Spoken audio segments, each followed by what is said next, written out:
The Celtic Exchange, a fresh insight on Celtic Football Club.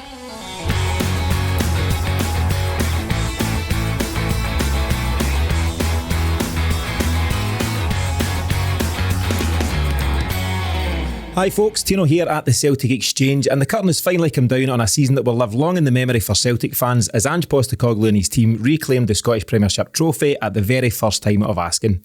It seems a very long time ago that we were losing the opening day fixture against Hearts, but what a season it then turned out to be. This week we're bringing you our end of season awards for a season that was, and I'm delighted to be joined by Miff, James and Paddy for this one. Miff, your summary of the season as shortly and sweetly as you can, please. Hello Tino, hello Paddy, hello James, hello listeners. It's very, very crowded this evening. It's shortly and sweetly as possible, just absolutely brilliant. And greatly exceeding the expectations. I'm on record as saying being within 10 points at Christmas would be acceptable, but we then subsequently went on a run, which I don't think a lot of people seen coming, and really helped by the additions to the squad in August and January. So all in all, an amazing season led by a fantastic manager. Nice, short and sweet. James, nice to have you here so very close to me. The close brothers. How do you sum up that first season under Ange? Very similar to Miff. Expectations were low. I mean, I don't think I've got it in me to not tip Celtic for a title ever. So I'm always like, no, I think we'll do it kind of thing. But it wasn't through any great football analysis or stats. We were well far back. I remember particularly the game against St Mirren that we drew at Love Street. That was probably my lowest point. We didn't reckon on Big Mick Nicholson signing 4 first-team starters in January, who came on and set us up on that run to a great degree.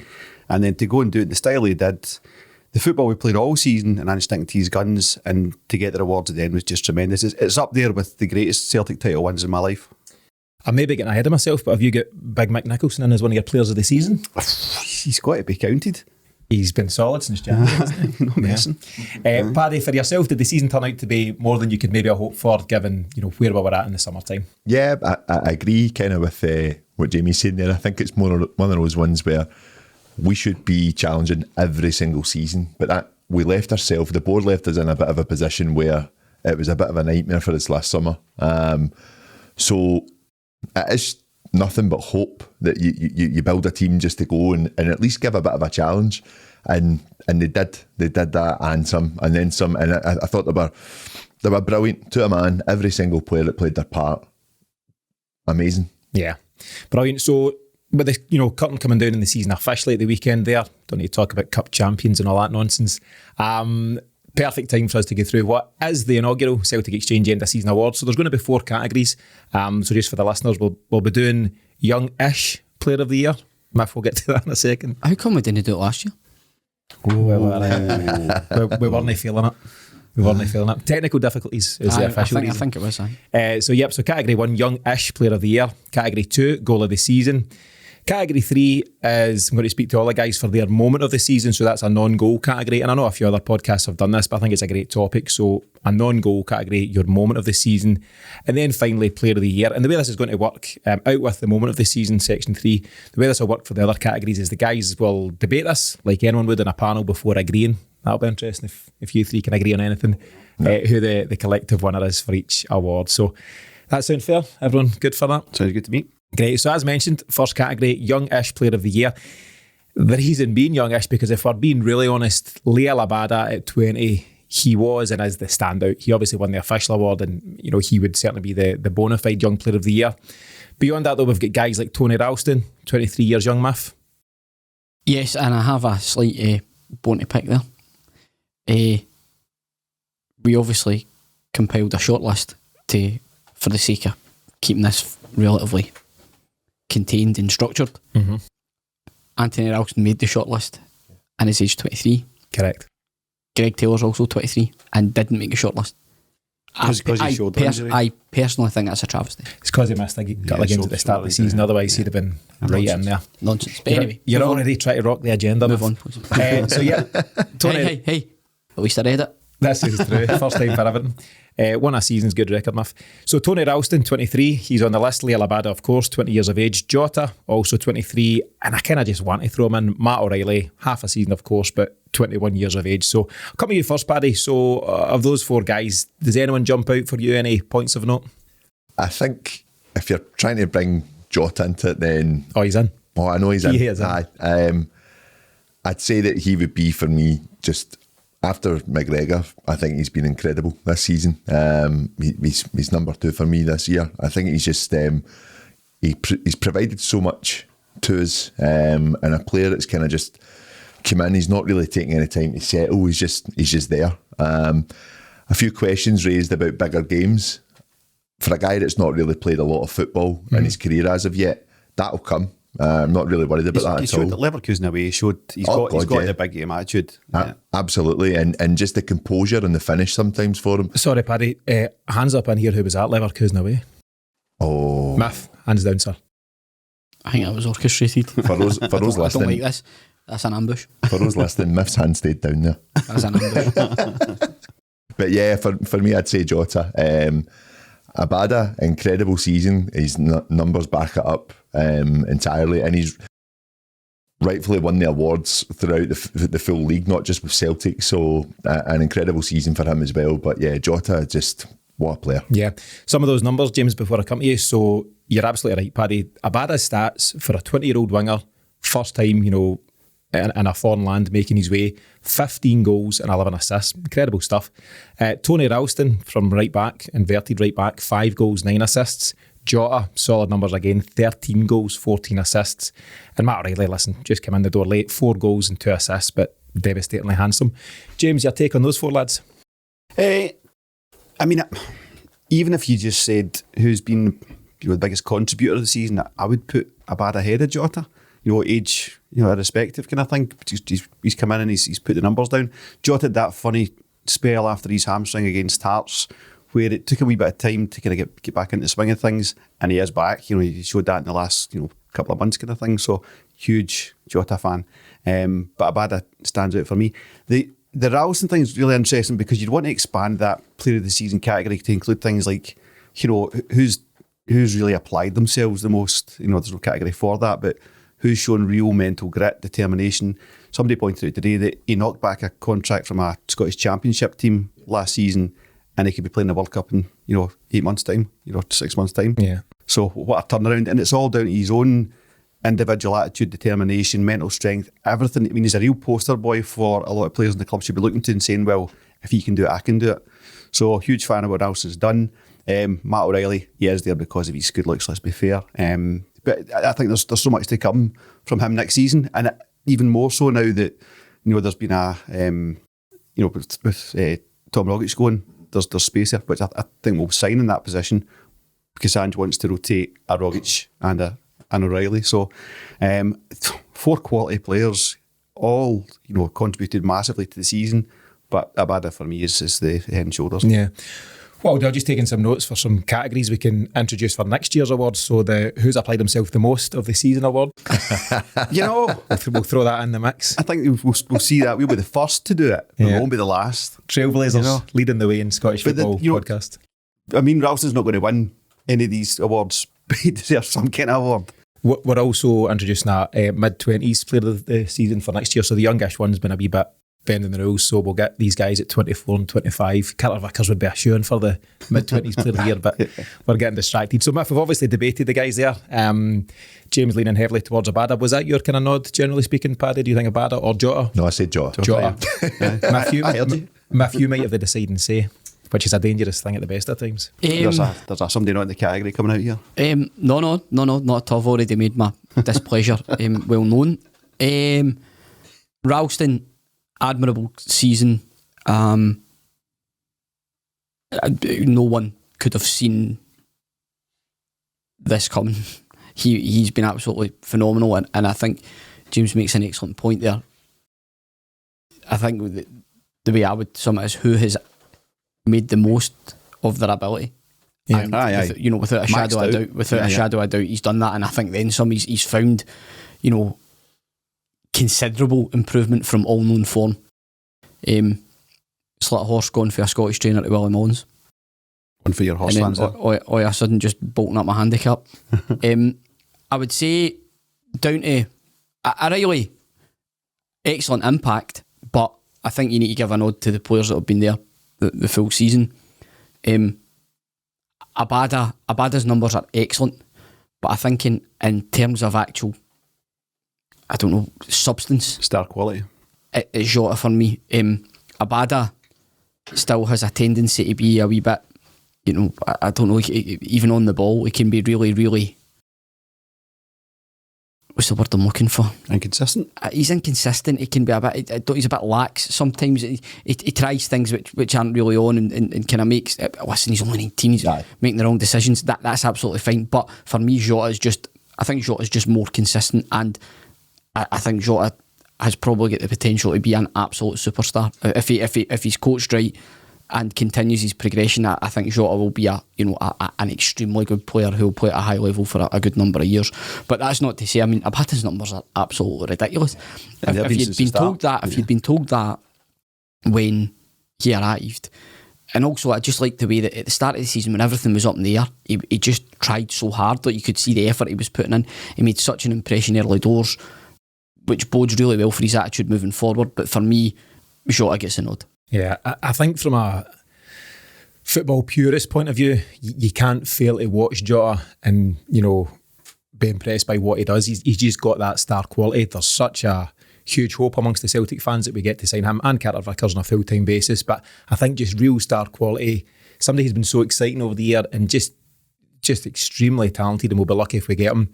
Jota gets a nod for that one. In terms of Abada, you're right, Miff, you can't underestimate, some of his numbers and some of the important goals as well. He'll go down as a guy who scored the first competitive goal under Ange, scored against Midtjylland. Myself and James get tickets for that one when it was still half a stadium and all that kind of stuff. I was there. Yeah, and also that huge goal against Dundee United, Paddy, and what a moment that was. A great goal, and kind of what you were talking about, he's quite... he's unsure about himself sometimes when he's trying to pull off any bit of flair and he's trying to beat a man. I think he thinks about it too much, almost, and ends up putting himself into a bit of a state and not being able to beat the player and losing the ball too easily. With his age, if he gets that right, he's again, he could easily come up to the same level as Jota, especially with his contributions throughout the season this year. If that's kind of what we're waiting on, if this is the first season of Abada and we think he's going to get better, then that's great. That's great for us. Yeah, I think that's a big part of it when he's approaching guys, taking them on. And I was listening to Spears' interview with McGeady here today, just from back in September, I think it was. And one of the comments was that Strachan found McGeady arrogant. And I think McGeady as a player was that overconfident and all that kind of stuff. So Strachan flung him the 23s to teach him a lesson. It's like, I want my wingers and my strikers to have a bit of arrogance. I don't mean bad attitude and not a team player and all that stuff, but to believe that every time they approach the goal or a man, they can get past them. And I think if Bada takes on a wee bit of that, I think it'll go a long way.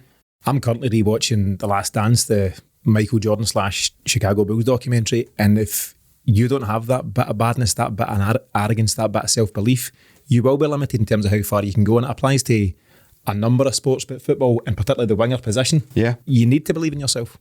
Absolutely, and it's very telling that Abada seems quite a introverted type of character. That's just the impression I get. I may be wrong, but that's how he seems to be. But remembering back to that Midtjylland game, actually, can remember it was a really warm night and Celtic actually gave out bottles of water.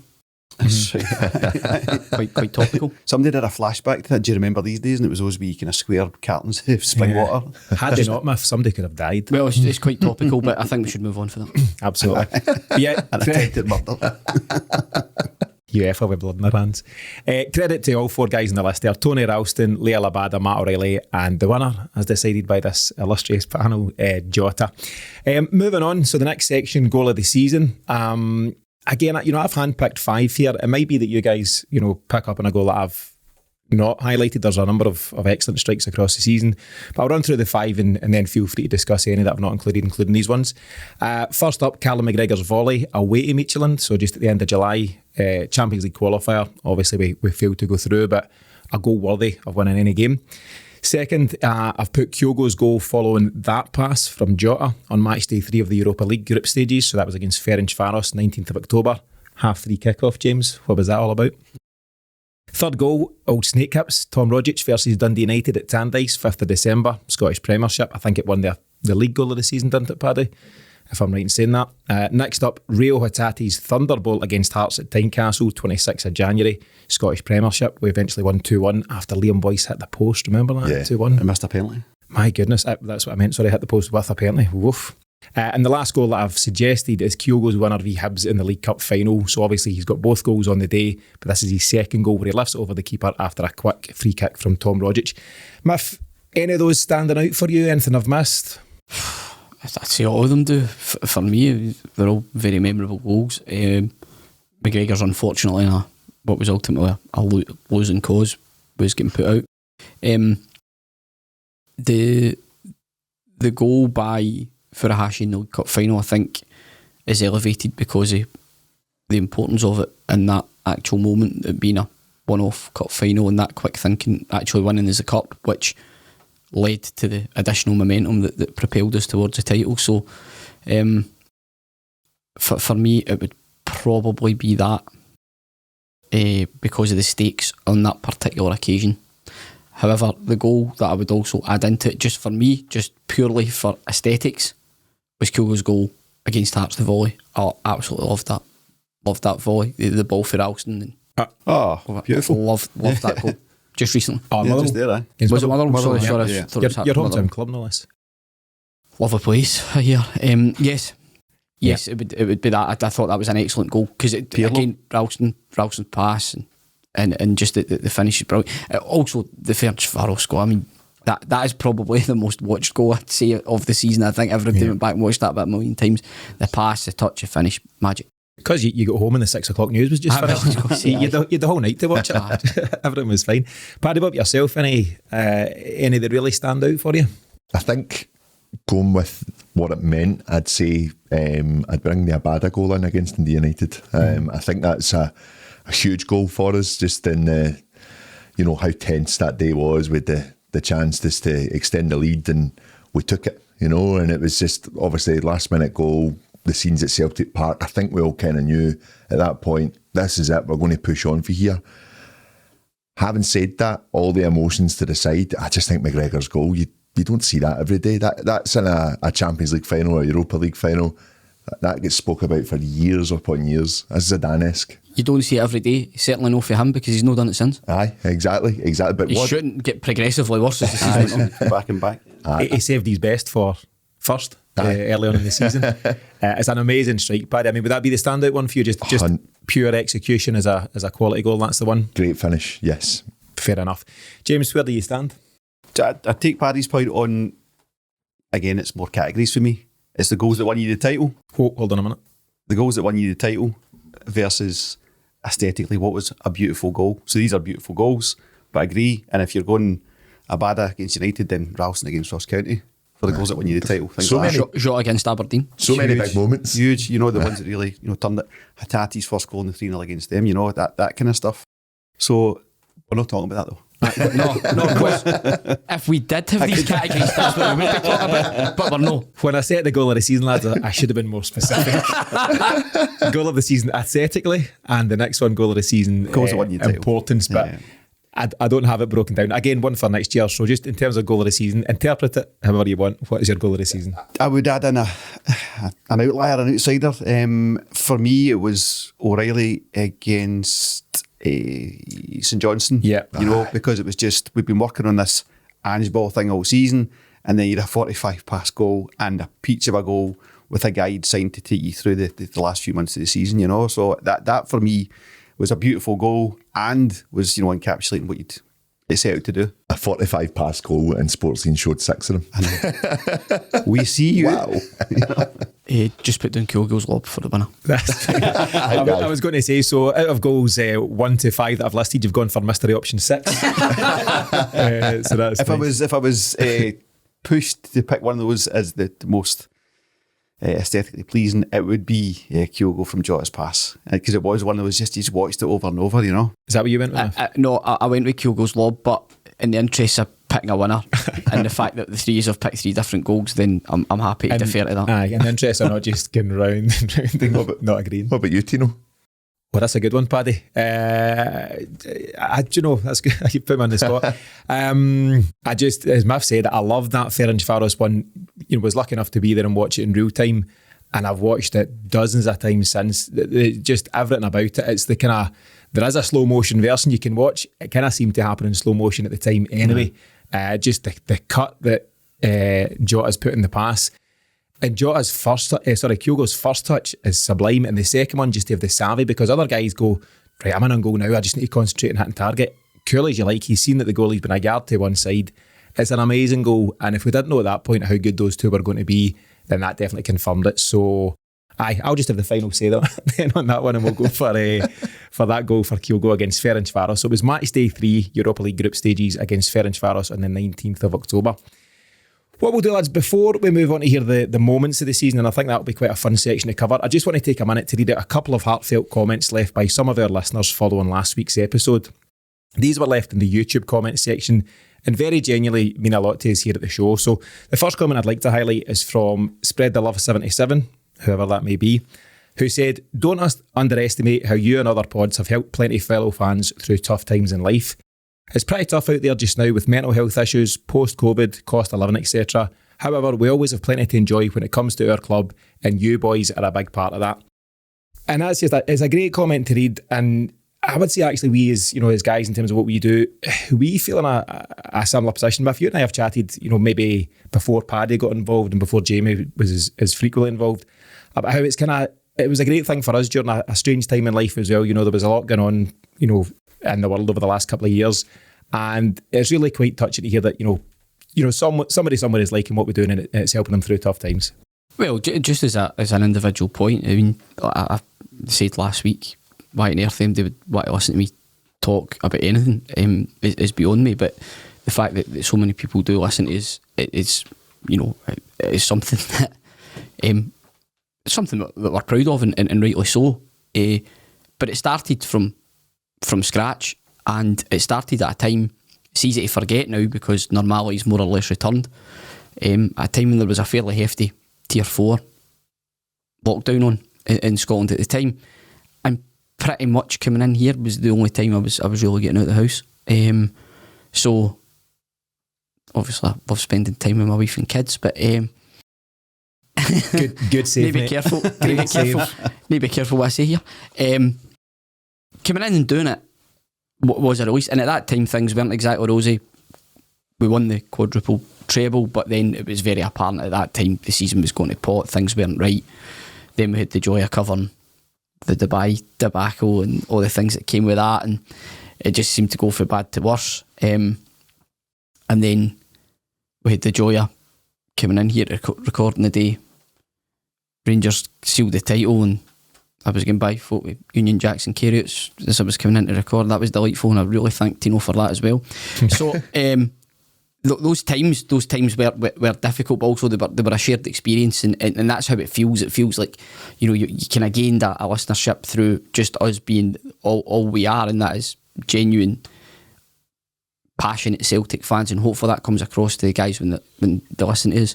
And when you get comments like that, it gives you a wee bit of perspective, because it makes you realise that when we're putting our stuff out there, people are listening, people are enjoying it, and it makes you feel well, it was worthwhile doing, and that particular time was difficult for a lot of people. A lot of people felt isolated, so if even one or two people have tuned in and felt like they've had somebody in the room for an hour, then happy days. Yeah, 100%. So thanks again to Spread the Love 77 for that comment. The second comment I'd like to read out is from someone who's become, a genuine friend of the show in recent times, Jim Hunter. We look forward to reading Jim's comments each and every week. He's been watching Celtic since the Lisbon Lions era, and he commented last week, "Tino, Miff, James and Paddy, another great show. What you guys do is so important to someone like me. When I was home, I lived and breathed Celtic. It was my life, and I loved doing what you guys do. The only difference was we used to do it in the Dolphin Bar in Partick. So now that I live in Milton Keynes, I don't have any Celtic mates to meet up with, and I miss the crack in watching my beloved Celtic. What you guys do is so great for me, and I love the shows." Paddy, I know you see these comments a lot, and Jim's brilliant in terms of the feedback that he provides, and it's just another great comment to read. Absolutely, and I think I kind of go with what Miff's saying. It's that it's nice to hear that people are taking the time just to sit and listen to us ramble on. But I mean, there's a genuine love from us doing it. We're getting to sit and talk about our team. It's a huge passion in our lives, and it's great that we are sparking the debate, I'd say. It's really nice to see some of the comments, and when questions are asked, it's really good that we can kind of pick up on that and kind of see where we are coming from. But when you're getting comments of what it means to what it means to people and what it means to, their weekly like exercises, their weekly pastimes, it means a lot for us. It really does. And I say this, like, we are lucky to do what we do because it's hard work from all of us, absolutely. But we put a lot of time and effort into it. We really, we make the sacrifices to make sure that this thing works. But it's because we know we've got the support there, and that's why we want to do it. And so it's a massive thank you for everyone that does listen to us, and those that do ask us all the questions on the likes of Twitter or any social media format or YouTube. Keep them coming, because we love talking back to you guys. It's great, and it brings up more debate for us, stuff that we can bring on to this show and just continue to keep it going. And we love every minute. So thank you so much, guys. Brilliant. James, it's great to see that support from Jim and others in the comments, isn't it? Yeah, it really is. And if we can give anything to guys who are, I've lived away from Glasgow, and it was before podcasts and there was any a real sense of the internet and stuff, so it was teletext and things like that. And, it was the senior member of the show has spoken. I watched a game in teletext once. It was absolute torture. So for Jim to be able to kind of pick things like this up down in Milton Keynes and so on, that's great. And it's like, as Paddy said, it's the debate stuff that I really enjoy. So when we get some comments on either Twitter or on the YouTube comment section, because that sparks that wee bit of debate. And in my crowd, we always kind of went to Sharkies. Was our post-match, and it was called the Sharkies Debating Chamber, because it's a great pub for just getting in and getting a good blether. So if fans can get a version of that, a digital version of that, and if we can help spark that, all the better. Yeah, great stuff. So Jim, you said you might not have many Celtic mates in Milton Keynes, but you've definitely got plenty here at the Celtic Exchange, and we'll look forward to catching up next time you're here in Glasgow. So moving on, we're going to look now at the moment of the season. This is different from the first two categories. What I'll do is ask you lads just to tell me your own individual, your personal choice for moment of the season. As I'd mentioned, the only rule here is that it can't be a goal. So it's it's a happening, it's a something. I'll give you some examples here. Maybe some of the examples are the answer you would give, or maybe it's something completely different. So the examples I would suggest is perhaps Jota jumping into the crowd at Celtic Park after that late Abada winner against Dundee United. You'll know the really striking image, kind of king of Glasgow, and he's just absolutely living up with the fans, which is great. Ange telling the players that we never stop, way back in one of his first training sessions in July. That's obviously now become such a headline. It's a strapline for the season ticket campaign, and it's synonymous with this Ange team. Kyogo jumping into Ange's arms on the final whistle in the League Cup final v Hibs, like an 8-year-old jumping into his proud father's arms. That was a real highlight. Or simply Callum McGregor lifting the trophy last week on the final day of the season. James, I'll come to you first. Any of those moments, or is there anything different that stand out for you? Yeah, I mean, they're all crackers. If I hadn't had an idea of any, the Ange one is probably the one that really jumps out, because, we were talking there last week. I said, check out episode 24 when Ange was coming and was announcing, we kind of were enough caveats to get ourselves through it kind of thing, but we didn't really know who he was. And about, a few days after, you see, there's something here, and then Celtic released that mic up, and you went, oh, wait a minute, this could be something really special. This guy's got something. That really jumped out for me is when we, started to really sit up and pay attention to who Ange was and what he could do for us. So that's one. The two I would pick, not on that, for put them in for debate, would be John Dal Thomason. You're all clever boys. You're all clever lads. You're clever lads, yeah. Yeah. He's you think you don't need the money, no? Yeah. I think you understand. I think that's a good answer. Just to say what others wouldn't. So, a kind of a brave man in the bear pit, if you like. And I suppose a similar vein was Callum McGregor chasing Barisic up and calling my shite bag. But, it was hilarious, but it was also saying, we're in charge now. The pendulum has swung. It was and it was a 3-0 tanking game. So that was really important for me, that our captain was chasing their very experienced Croatian left back to his position, With a fractured jaw. I know, yeah.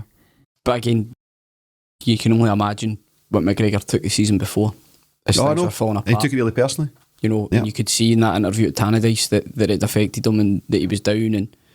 And I think there'd have been a lot. He knew they were on top that game. They just that night was just absolutely. That's up there with. Oh, Yeah. I mean, for personal reasons, because it was wee man's first Lovely. Celtic Rangers game as well. But as soon as you walked in, you just knew it was different. It was just different.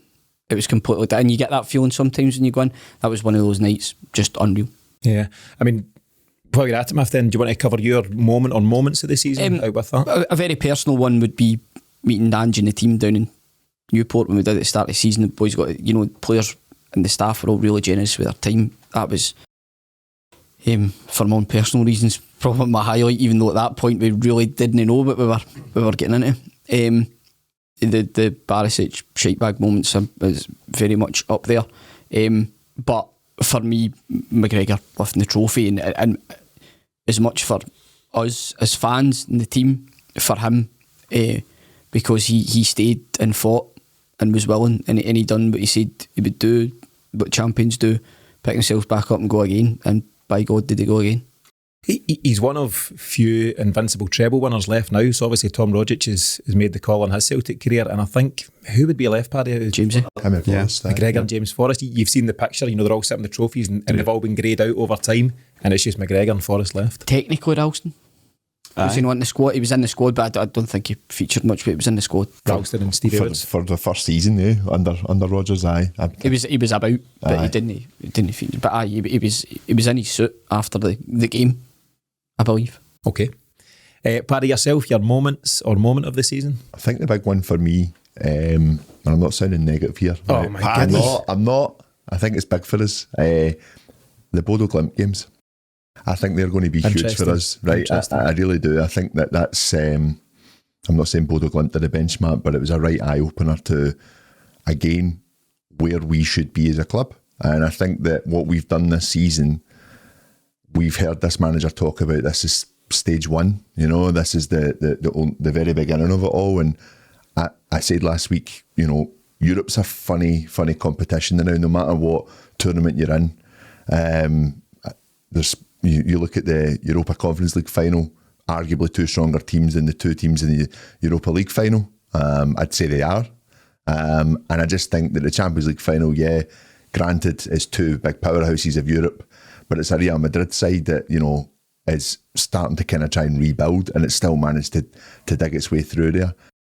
I think we are dominating domestically. We've seen what's happened the last, I think it's the last 16 odd years, or out of the last 16 out of this millennia, I think, since the turn of the century. Turn of the century? Aye, is it? Aye. Well The done. millennium. I just felt a wee bit dramatic there. This guy was going on about the save. What was he talking about? But yeah, I think 16 out of the 20. 16 to 22. Yeah, something like that. And what I'm kind of going on to there is that the leagues, the domestic trophies, they're definitely there for us as a team to be winning, and we should be winning them every season. I'm not saying a treble is easy, but we should be there or thereabouts. Mm-hmm. But it's time for us to try and kick on in Europe. And I think that those two games for me were pivotal in the sense that we know now as a club, right, well, this is where we should be aiming for. We should be aiming to do a lot more in these competitions and not take our eye off the ball and what's happening in the league. And like I said at the beginning of last season, and I've said throughout this season, the board have a lot to answer for the position that we left ourselves in last year. But I do genuinely think that the work has started for us to progress. I really do. You can see that, and it sounds, obviously we've talked about the appointment of Mark Lawwell as well, and you just get the vibe that Ange is planning for the season ahead started a long time ago. He seems to have that good relationship with the aforementioned Michael Nicholson, and I think there's no doubt about it. The building blocks will have been in place for a long time, and I think it's a really interesting answer you give, Paddy, about Bodo Glimt, and I think it's a great answer because I think also at that time Ange may have turned round to Michael and others on the board and said, if you want to do this stuff as well, we need more. You can't just compete domestically with this squad we've got, good as it has been and, impressive as it's been and all the new signings. You need more to compete in Europe. And the way it works, we see it season in, season out now. If you're Europa League, you're Thursday, Sunday for a long time and it's intense. You've obviously got all these qualifiers. usually at the start of the season. Now we're in quite a unique position where we've got this full, summer to plan and build and bring a new team together. And I think there's no doubt about it. I think Ange will have sown that seed with the board at an early stage, and now we can look to plan for the future. So it's a really important point about the Bodo game. So just to summarise, Paddy, interesting answer. Bodo Glimt was the moment of the season, a negative you've turned into a positive, very clever. Thank you. Pitbull style. Miff, you've gone for Calmac lifting the trophy and the image that must bring. And James, you've gone for the We Don't Stop, which basically became synonymous with Ange and this whole Celtic team. So really good answers for different reasons. Go on. Is that Mr. Worldwide's first mention in the pod? Mr. Worldwide. Surely not. Well, Fireball. Paddy's quoted him for Fireball. Aye, So Mr. Worldwide's had a couple of mentions throughout this season. Or as Tino calls him, Mr. Universal. Fair enough. So finally we come to the big one, the one we've all been waiting for, and no doubt the first team squad are listening in nervously as we make our final decisions on who is to be crowned the Celtic Exchange's Player of the Year for the 2021-22 season. Miff, please note that we've got absolutely no expense to buy trophies for these awards, and it's all about pride and prestige. It's really a money can't prize. buy kind of trophy for these guys. Yep. So we'll look at the nominees. Again, you lads might want to add your curveballs, and I've no doubt you will, particularly you, Miff, but No, I think whatever. I don't really like the fact that that's getting levied at me when James has created subsections for every award so far. I think that's a bit harsh, lad. We really should have had a briefing meeting ahead of this episode. Anyway, the four nominees that I have suggested, rightly or wrongly. So, Captain Callum McGregor, absolutely. So, he kind of leads the way. Kyogo Furuhashi, Cameron Carter-Vickers, and Joe Hart. And Joe Hart's an interesting one because often, well, I was going to say keepers don't win awards unless you're Craig Gordon, which you can maybe look at the politics behind why he might get that award. But I'll come to you first, James, because I think you and I have spoken at length about it. Joe Hart has played such an important part in this season for Celtic. So who's the four? Callum McGregor, Kyogo, Carter-Vickers and Joe Hart. I've got a subcategory. Goodness. For me, head and shoulders, Player of the Year's Callum McGregor won't be touched in that regard, but the most improved position from what you had to what you ended up with. Hold on a minute. Most improved position from what you had to what you ended up with is? So if you look at everything we did this season, and if you put Barkas and goals for all those games, do you win the league? Do you win the League Cup? Do you do it in Europe? Absolutely not. So why is Joe Hart not Player of the Year? Because Cal McGregor's there. But is the position is most improved from Barkas to Hart. It's such a gap in quality there. I think the Michelin game showed, for me, we all wanted the Barkas thing to work, but unfortunately for a goalkeeper, they need to use their limbs to keep the ball at the net, and Barkas wasn't really up for that, which is a shame. Not mad on the hand usage. Which is a shame, but that was the very low bar that Joe Hart was coming into. So as long as he was broadly competent, he was going to be fine. Bain didn't cover himself and go at Tynecastle. Went a wonder to pick up a coin in the 18-yarder for the free kick in the last minute. Bain,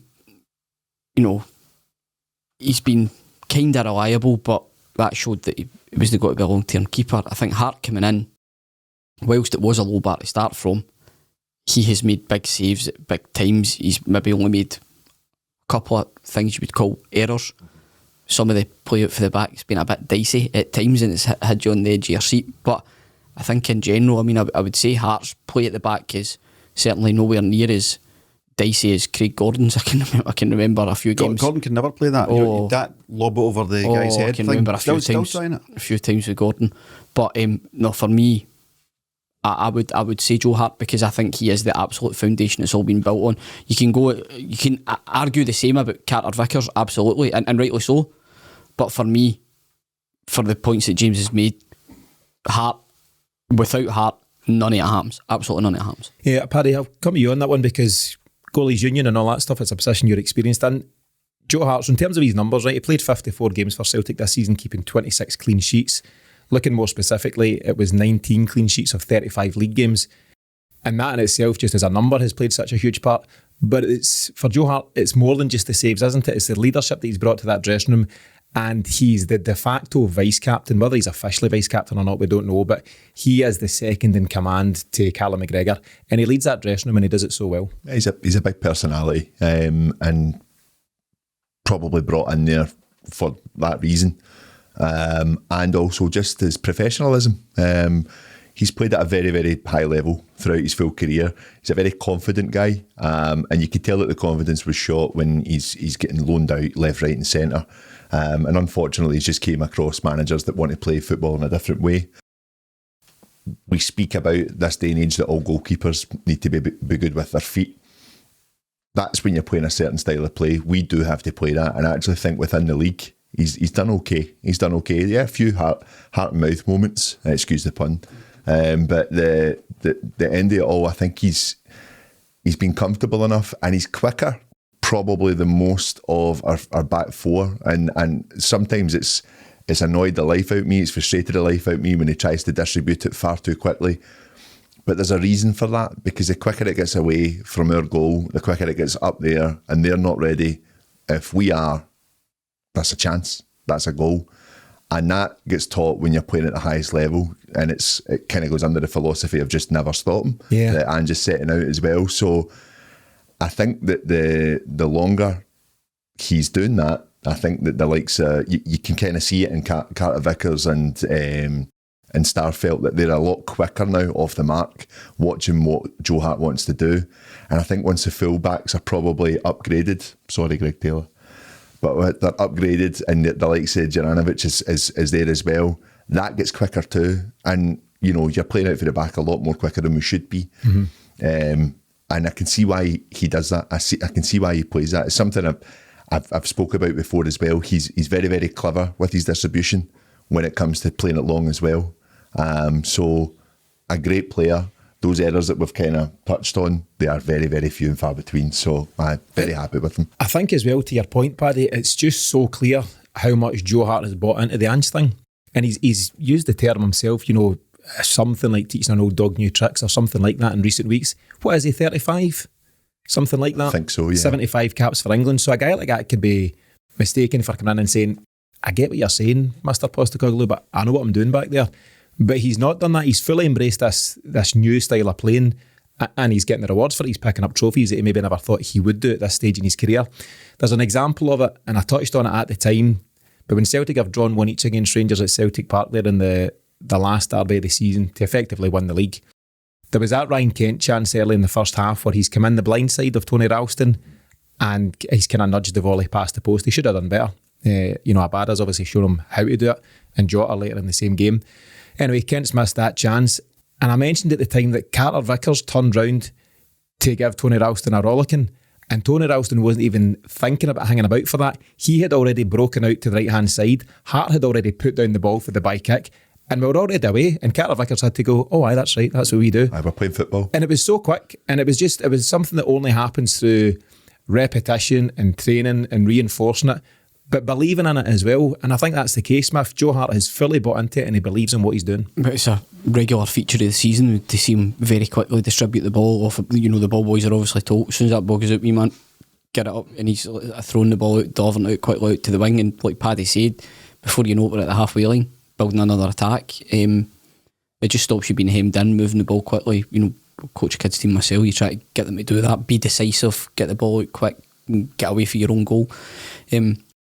Hart it surprised me because I was probably a bit pessimistic when we signed him, because I thought he's on the downward spiral, and yes, it could work from an experience point of view, but I just thought his body, he wasn't able to get about as quickly, but he's really surprised me with that.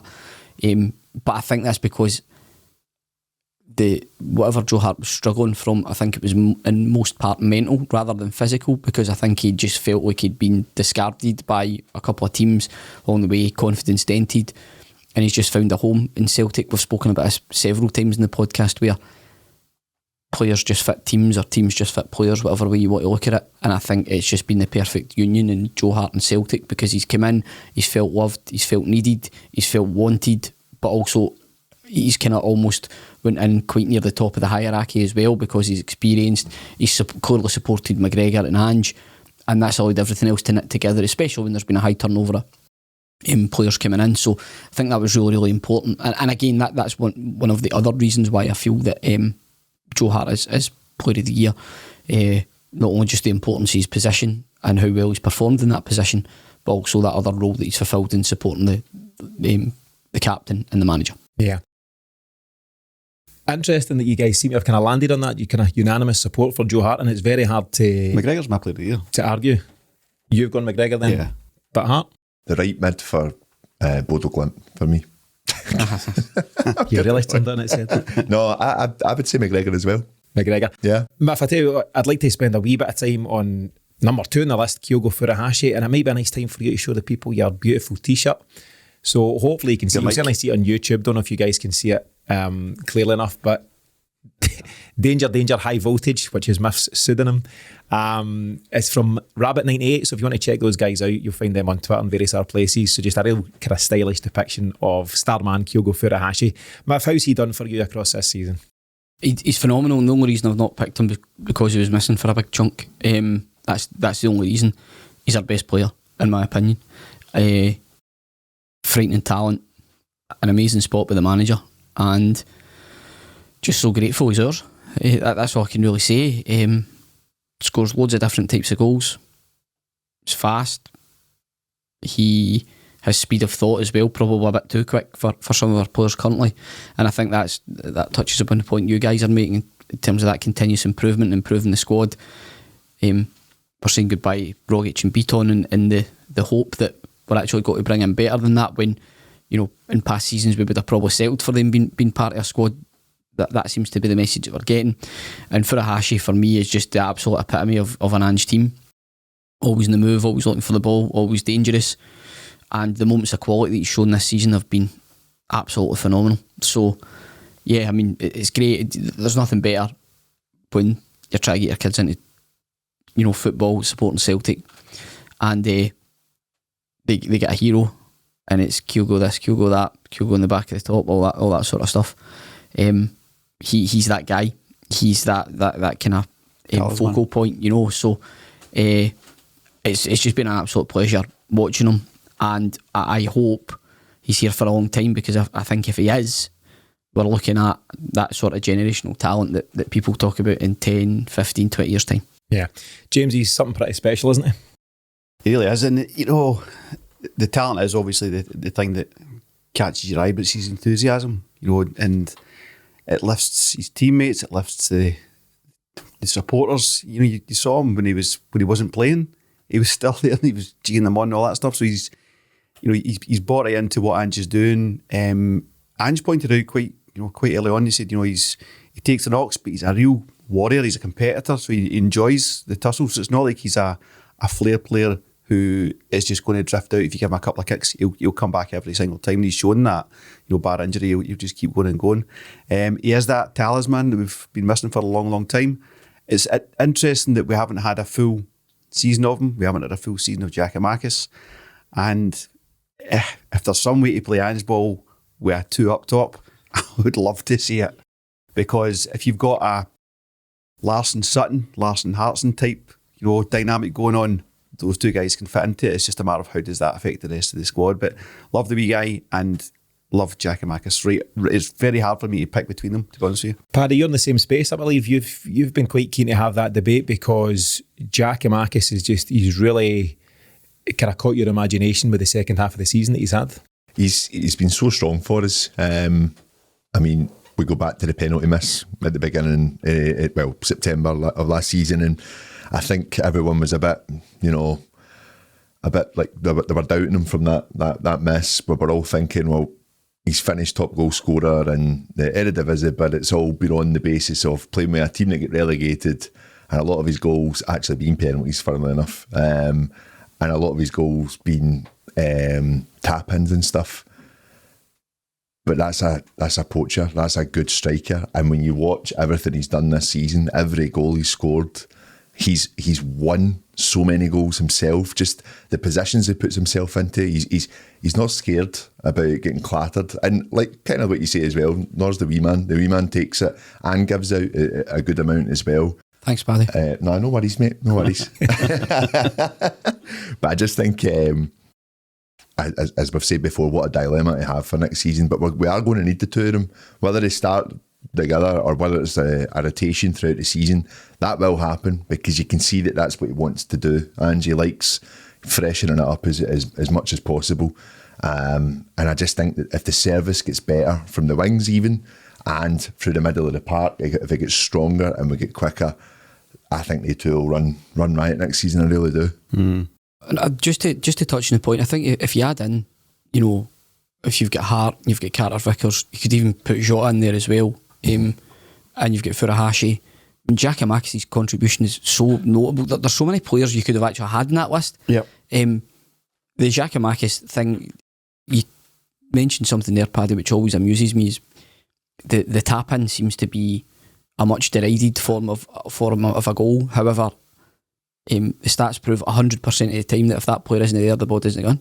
She's goal against Hearts. You have to be there. So strong. Yeah. You have to be there to tap the ball in the net. If you're not there, it's not a goal. So I just don't understand that school of thought. You need a player that's active in the box, plays between the posts to put the ball in the net. Yeah. And Giacomakis just seems so willing to make those runs, those forceful runs across the front post to the back post to get on the end of stuff. It's just that you just need that for a striker. Yeah, and I think it was good enough for Filippo Inzaghi. Guys like that, and these guys played such a huge part for their team because you need that focal point, that guy who's going to live between the posts. And by that I mean, don't run the channels, don't go out wide and take it down at the byline and all that kind of stuff. You've seen a notable change. I don't know what game it happened at, but we spoke about it maybe. United, I think it was at home. Yeah, where basically it seemed that Ange had said to him, don't get so involved outside the box. Just do your layoffs and spin and get in there for the second balls. And he was just so, his reactions were phenomenal. And all he wanted to do was live in that kind of distance between the posts and just stick things away. We've covered it and we've covered it and covered it in terms of these first touch finishes.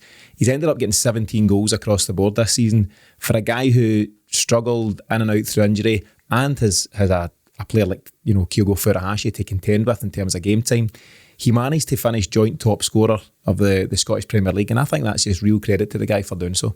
Absolutely, but I think a more important point is you could see the Rangers players absolutely hated him. And that's key because I think for so long they never had a physical presence up top against them, and all of a sudden here's this big guy just throwing himself about and winning cheap fouls, getting the team up the park, whereas before we were a nice and nicey team. Unfortunately last season, the start of this season, you'd Eddie try and flicks around the corner, no going anywhere and stuff like that. I think Giacomakis presents a different type of threat and one we've not had for quite some time. Probably Musa would be the last one, I would say. And it's great to have that. It's really important to have that. And that is why, in many ways, it's due to him we've won the league, because he has come in, of course, stepped up at exactly the right time and scored those pivotal goals that have led us to the title. Did you hear his comments the other day? He was basically asked about, well, how do you feel about finishing joint top goal scorer? And he said, I wish there was an extra 10 minutes in that game when I come on. He says, because I don't like sharing. Yeah. See that attitude? We need that. That wee bit of badness. Yes. As we're talking about Just yeah. say that. You've got to be selfish, you've got to be greedy. And that's the thing, his game time was limited. Even, looking at that game as an example, Kyogo got 62 minutes before Giacomakis comes in. Any other team he plays 90 minutes for. And he scored a very, very important goal on Wednesday night. Yeah. But there doesn't seem to be any sort of, again, that's the other thing about the environment the manager's created, is clearly everybody knows they're going to get called upon at some point. You just need to be ready. Yeah. So obviously, we had a short list and we've almost completely ignored one of the guys. The team. 15. But one of the guys mentioned out the four, which became about 7 or 8, was Cameron Carter-Vickers. So obviously, all the chat doing the rounds just now is that, him and Jota, it's looking promising for them both signing. Celtic wished them all the best. They got a call up for the US national team, which is great to see. And it's good that players know they can come to Celtic and get that recognition. That's really important from a club point of view. But the fact that Celtic, I think they tweeted and wished them all the best. You don't wish all the best to your ex-players. There's something in that. Happy birthday. They wish happy birthday to a lot of them last year. That's done, Paddy, that's done. We've moved on from those times for so much better. But my where are you at on Carter-Vickers? A lot of folk had him down as their player of the season because, and it's in the same vein of thought as the Joe Hart scenario. If you don't have Carter-Vickers providing that presence and closing the door at the back, you don't go on and win league titles. No, I'd agree with that. And again, I think players fit teams. What he's asked to do and the way he's asked to do it, the fact that we dominate the game and he can cover, suits his game. He's fast, he's strong. He obviously likes that physical challenge that he gets up here. Probably down in England, it's maybe a wee bit different. He's left maybe trying to play a bit too much football, whereas we get the ball into the midfield pretty quickly and leave that to, McGregor drops in and tries to dictate the play. You can see when Carter-Vickers gets the ball, he's either putting it out wide, putting it into McGregor, and he doesn't really need to worry about it too much. He's been excellent, and I think that's the key, really. Those two positions, the two centre-half positions, or include the goalkeeper position as well, did not change much through the whole season, for very good reason as well. That was the foundation that the team was built on. I don't have any issue with MD on that list being awarded. I've went for my own personal preference and heart, but I'd be a fool not to acknowledge the contribution that Carter-Vickers has made, and also when he's popped up with that goal at Ibrox, what a cherry on top that is. Yeah, I think so many have played such a part, and you could add even more. We've got this short list of 4. It could easily have been an 8-man short list or whatever, but notable credit to Kyogo, to Cameron Carter-Vickers, to Joe Hart, and even to Jota and Tom Rogic, other guys we've not spent much time on. These guys could all have picked it up for different reasons, but I think generally speaking, there's unanimous then for Callum McGregor, and I think nobody could argue he swept the boards and the official awards. These are obviously the ones that count and the ones that the players look at, Miff. This one that we're doing this evening. Absolutely. And he'll just be so proud to have picked up that award from the Celtic Exchange. Do you pick it up? Like, is it something you can pick up? Picks up Miff. It's a tangible.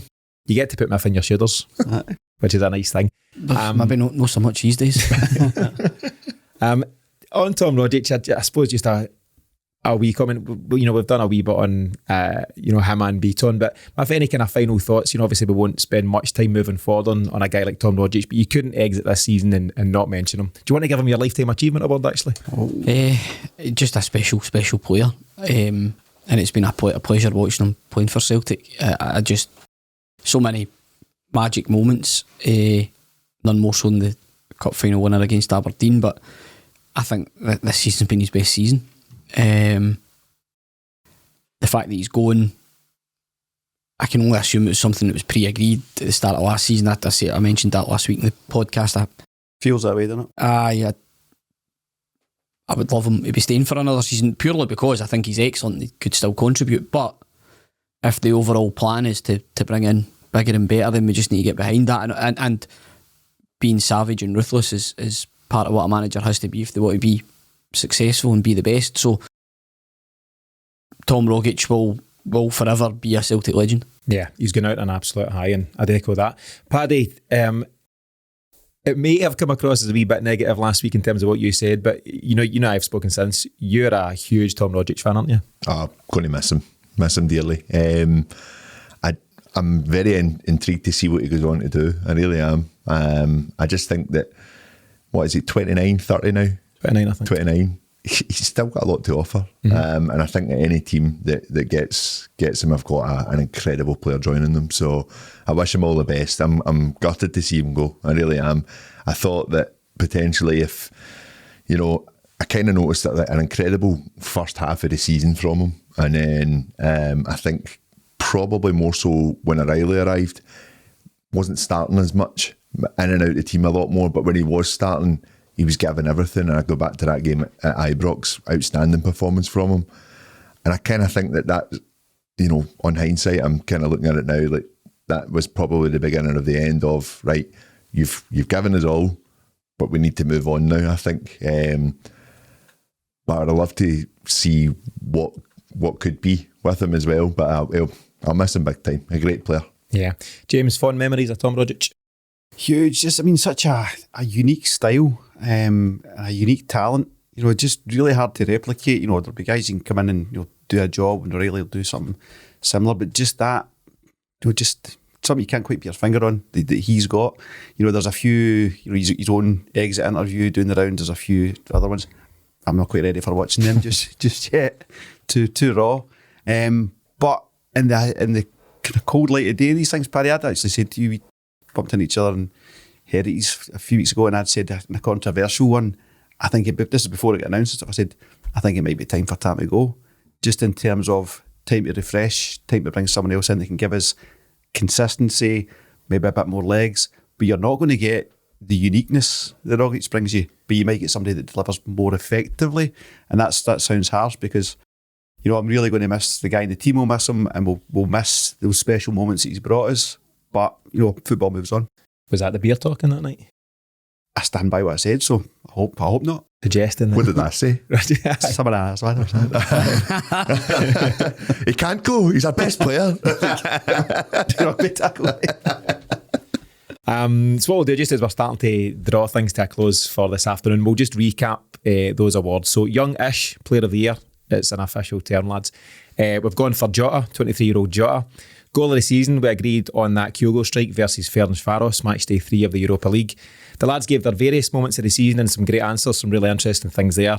And finally, the Player of the Year. Much debate, several guys could have picked up, but I think we've agreed that Callum McGregor, the captain for the season he's had, is fully deserving. Miff, I know you'd like to have given Greg Taylor some sort of award for something. Listen, James is making up awards, so you might as well throw something in the mix. Well, Taylor would have been in for his maxing out ability, whatever the hell it was. What about your sermon of the year? Yeah, our best Scottish left back called Greg award. Yeah, been a bit harsh on Greg, man. I would have liked to have given him something, but I'm actually just pleased at the fact he's justified his place in the squad, because he was always somebody I thought was a good player when he was at Kilmarnock. When he signed, for obvious reasons, some fans were hesitant to welcome him, but I think he's proved his worth. Yeah, just in general, Miff, I suppose your closing comments on this awards episode and your hopes for next season as well. I've thoroughly enjoyed it. Actually, it's been a really good laugh more than anything else, but also brilliant just to reflect on the season, because I think it's a season you'll be reflecting on for a long time to come. Hopes for next season, more of the same, really. Continued progress, excited to see the signings that we bring in, and unusual the way, very un-Celtic like, to almost seem prepared for next season. Automatic entry to the Champions League, couple of high profile goodbyes, well orchestrated so that the fans could get to say cheerio. All very unusual for us at this time of the season. A relaxed summer as champions, waiting to see the transfer business we do. Happy days. Yeah, all good. Similar question to yourself, James. So you said famously now about 3 weeks ago that it's not done till it's done, but it's done. It's done now. It's done. It's absolutely done now. So any final words of wisdom and thoughts for next season, or any further subcategories for us to consider for next year's awards? There will be, I've just not got them yet. But it wasn't meant to be like this. We weren't meant to be sitting here celebrating, a double in Ange's maiden season. We were written off. He was told he should go back to Australia, all that nonsense. He's come in and really shook up Celtic. He's given us one of the best seasons of my life, as I said earlier on. But this is the season where he really likes to do his work, really likes to, catch people's attention. So this is where I'm most excited as to what he's going to do. It's the first time maybe in my life where I've felt Celtic are going into a summer not running about with their hair on fire, actually thinking, right, what do we need? Who do we need? What position? What budget? All that kind of stuff. Who do we need to let go? It seems like they've got a plan, and it's ridiculous to think that Celtic usually don't have a plan in the summer. It's just let's see what the agents say and let's see what happens at the end of the transfer window. So we're going to go into the Champions League and the league campaign ready. I think there will be 3 or 4 first teamers. I think there'll be 4 or 5 guys going out from the other side. So just so excited as to see what Ange's going to do next season. I think it'll be a really solid league campaign. I'd expect us to win that league, but to see how far we can push Champions League, difficult. But then to see if we can go further in another European tournament. But yeah, just delighted. Yeah, and I think it's really interesting and really exciting as to what the summer's going to look like. Someone had put up what the Champions League pots are going to look like. So obviously we're in pot 4, which will leave us with a tough draw. The teams, or the calibre of teams in pot 1, 2 and 3, it's frightening. It could be a really tough time, but then someone says, listen, this is what it is. You're at the top table, you go there, you be fearless, and you know that Ange will be fearless, and we'll be a better side for it, come that first group game, whenever it is. I think, is it September, October, Paddy, from memory? We'll be in a stronger position. We're in a good position just now. We'll be in a far better position, and I think we'll just go and enjoy it. It's all there for us. I think that what's standing in our favour is that there's 2 teams from Scotland pushing in Europe again. That is going to be a huge factor for us as a club. And kind of mentioned it last week. I think our board have been very hesitant in the worry that we don't qualify for the group stage. So therefore, not having that plan in place and not going and signing the players that they need for that tournament coming up has went against us many times, especially in the qualifiers. But when we have qualified, we've still not, we're rushing about with 3-4 days of a transfer window to get a team ready to try and compete against the likes of PSG, Barcelona, you name it. This is totally different. This is in a position now where not only are we looking at this season for Europe and what kind of players we have to have ready for it, we're thinking, well, hang on a minute, if we're now going to be trying to compete to get into this tournament season in, season out, then we start looking at bigger, better players. You're thinking four first team players. I wouldn't be surprised if we double that, and of a very, very strong calibre. I think they might throw an awful lot of money towards trying to Bigger squad, aye. Yeah. And I just think that they know that this is the time just to try and capitalise, because if you do well in Europe this season, the automatic qualification starts to continue for us, and they'll be thinking, well, we're going to start bringing that Champions League money in every season, so why not take the risk? Yeah. And it's all about the risk factor for them, as we've seen in previous years. That pressure's off, so you need to deliver. I'm into that strategy, Paddy. Thank you. If you could put that in writing. Also, another wee quick word. Do you not think that this coffee cup looks like a European trophy? I just thought about that earlier on. There you go, mate. There Is you that, go. is that one of the awards? Miff's Starbucks coffee cup. Can give that to Cal McGregor, sir. I'm sure he'd be Get to Craig delighted. Taylor, mate. Get a wee wipe down, could you? Paddy, I mean, just as we start to wrap things up, at one point you had us dreaming of a quadruple, and it wasn't wholly unrealistic. You know, things were going well. There was a wee bit of blind faith, optimism. Go on, Miff. He's got his 20 points clear next year. We will be. Sticking with that? 100%. Aye. We'll blow them away next season. I would normally follow that. I just wonder who's. I thought Hearts were abysmal on Saturday, and they're the third best team in Scotland, so we can take points off them. Who else can? Be interesting to see what happens. Hibs, your lads at Lee Johnson come in there. Aberdeen have to, reawaken themselves. I think Goodwin's a good manager, but the 20 points needs help from others unless they just capitulate. But it's also that there could be a huge exodus across the road as well this season, and do they have the funds to try and bring that type of team back in to compete against us? I don't know. Yeah. Don't know. Yeah. 20 points for you. 18? 19. Where I'm Cautious. Miff, do you just want to be competing again? Helicopter Sunday. Within 10 points of them. Moving on. Yeah.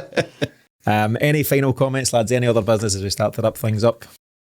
I've genuinely nothing left to say. It's been a really interesting, fun episode. Just looking forward to next season. It's going to be a long summer. It's going to be a long summer. Don't worry, we've got plenty of good stuff coming up for you guys. So that concludes the inaugural Celtic Exchange End of Season Awards, and well done to all the winners who were sure will be welling up with emotion as we speak. Thanks to Miff, James and Paddy for joining me at today's lavish ceremony, and thanks to you for continuing to support and follow the Celtic Exchange. We'll be back with some exciting special shows during the close season, but in the meantime, and as always, thanks for tuning in.